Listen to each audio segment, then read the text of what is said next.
Sí, contundència. I a més és un tio que salta molt. Llavors, clar, un de 91 que a més salta molt, fa por si estàs a prop.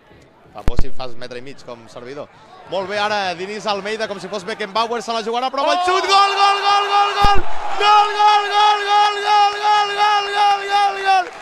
Diniz Beckenbauer ha agafat la pilota al centre del camp, ha començat a avançar mentre driblant jugadors i quan s'ha plantat a la frontal de l'àrea ha provat un xut que no se l'ha cregut pràcticament ningú del municipal, però ell sí, ha tocat la pilota amb un defensor, ha enganyat a Marc Martínez i al minut 39 de la primera part arriba el primer gol del Club de Futbol Deportiu. Gol de Diniz Almeida, que s'ha disfressat de Franz Beckenbauer per obrir la llauna, com dèiem, gairebé minut 40 de partit. Club de Futbol Reus Deportiu, la primera pedra de la victòria, 1. Club Deportiu Alcoyano, 0.